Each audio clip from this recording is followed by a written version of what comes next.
Please read the disclaimer. Holy smokus, it ain't no jokes. The story between the Fed and the White House continues to get messy. It came out information that the White House, or the Department of Justice, is doing something to the Fed. The Fed put out a video response. It's getting interesting. It's getting ugly. We'll talk about that, how that could potentially affect the crypto market. We'll talk a little bit about Clarity and what Coinbase is doing around that. And we'll look at the price action regarding XRP, Bitcoin, Ethereum, and the rest. All I ask from you is that you give me a beautiful smile to send out those good vibes. So be sure to smash that like button. Listen, guys, gals, ladies and gentlemen, boys and girls, the likes on the videos have been lacking. Even when we have a video over 10,000 views, the likes we haven't had 1,000 likes in a while. Last time was January 2nd, right? So 10 days ago. I think you can do it once again. Let's try to get at least 1,000 likes on this video, and let's get into it. Currently, XRP is sitting at $2.05. The slow return to $2 for XRP continues. The slow, you could call it leakage, price leakage right here. After going all the way up to $2.40, XRP is back down, getting close once again to the to the support area here at 195. It is kind of interesting, but if we look at it, right, it kind of is recalibrating to the mean, right, to the norm. So if we look here from January 1st, XRP is still up about 12%. So if we look similar to, for example, Bitcoin, right, if we take January 1st, so Bitcoin is up 4%. And if we take Ethereum, from January 1st, right, it's up about 6.5%. And Solana is actually doing a little bit better, right? So it's up about 15%. So it had a very good day yesterday. So XRP is kind of coming back to the mean, coming back to the norm after it had that big run up of almost 30% in 6 days. It's coming back to the rest, to the rest of the top 5. And interestingly, although XRP is pulling back, the rest of the meme coins and things like that are still holding pretty nicely. Yes, they slowed down a little bit. Pepe, it ran up 77%, but since then has pulled back about 18-20% here, 19% in the last 8 days. So it's not just XRP that is slowly leaking out here. It's also the other assets that went up big at the beginning of the year. So it will be very interesting to see as we go into this week with the January 15th date that a lot of people are looking at, and the whole situation with Venezuela and the whole situation with Iran. And there's a lot of geopolitical things that are happening right now that put like a stop sign on, it seems, on investors, on big money that potentially was coming in here. And there's a little bit of a take profit, a little bit of a pullback. So it will be interesting to see what happens right now. If we look at the 4-hour chart, you can see that we had that big run up, and then on the 4-hour we had now a crossover from the green to the red, a red signal here. And if we're looking at the 1-hour chart, we thought maybe we'd see a crossover here, but there was a pullback. So it will be interesting to see on the 1-hour and in the 4-hour chart what happens here, just price action wise for XRP. It will be very, very interesting to say the least. Now, if you want to take advantage of the ups and downs of the crypto market, I still have those 2 positions that I told you about on BYDFI. If you are interested, they will give the opportunity to go long, to go short. If you're interested, we have the sign up bonuses here, and you can sign up using my link in the description down below.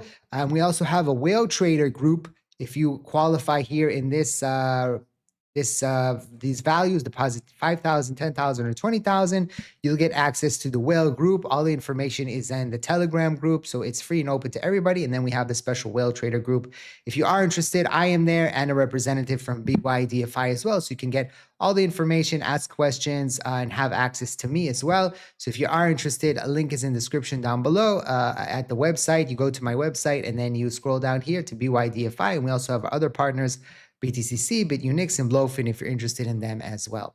So if we go back, and I will get a commission, so thank you for that. It is an affiliate link.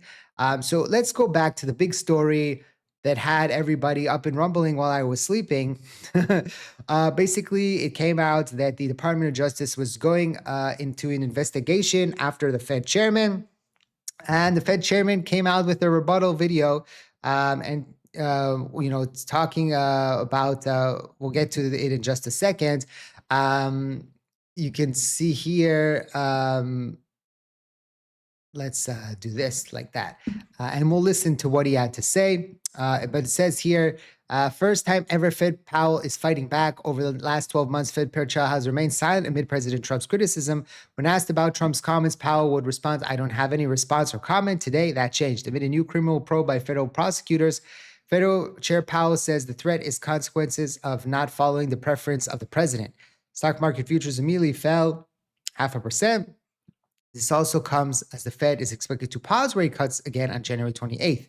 With 6 months left as Fed chair, Powell is taking a stand on Fed independence. Trump versus Powell will result in even more volatility.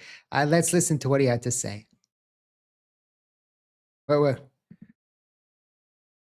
1 second. Technical difficulty time. Good evening. On Friday, the Department of Justice served the Federal Reserve with grand jury subpoenas, threatening a criminal indictment related to my testimony before the Senate Banking Committee last June. That testimony concerned in part a multi-year project to renovate historic Federal Reserve office buildings. I have deep respect for the rule of law and for accountability in our democracy. No one, certainly not the chair of the Federal Reserve, is above the law. But this unprecedented action should be seen in the broader context of the administration's threats and ongoing pressure. This new threat is not about my testimony last June or about the renovation of the Federal Reserve buildings. It is not about Congress's oversight role. The Fed, through testimony and other public disclosures, made every effort to keep Congress informed about the renovation project. Those are pretexts.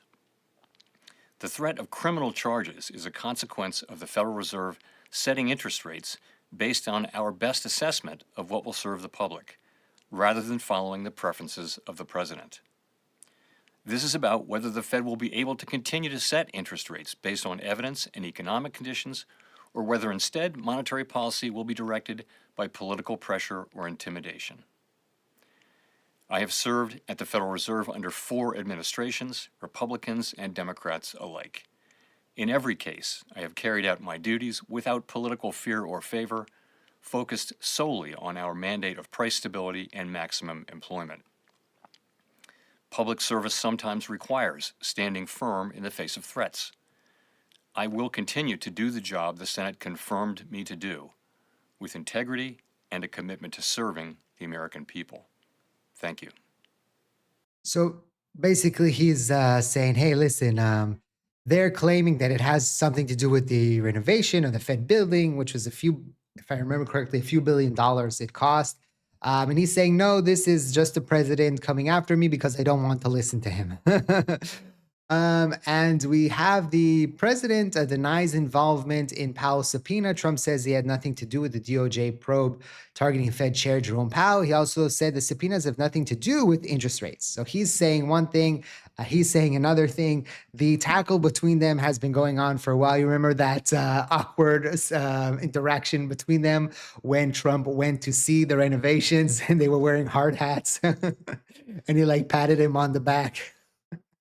So it's like a cold war between them, and now it's a little bit more than cold because it became hot. And it will be very interesting to see what the Fed does. Will they change their stance, or do they continue with their line here and continue with no interest rate cuts in January? We talked about how it seems that President Trump already has a replacement in mind for the Fed. So that would be about 6 months out if there's only 6 months left here. But what's more interesting, I read just before that even if he finishes his time as the chair, he would still be one of the governors. And so that could be a reason why they're trying to get him out totally. I don't know if that is the reason why what's happening here, but it will be very interesting to see, what happens here.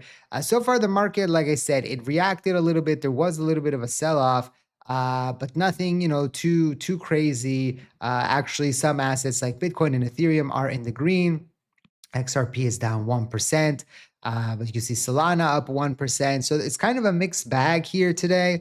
And we'll see how the markets react to this kind of scuffle between the two. So far, again, nothing too, this way or that way.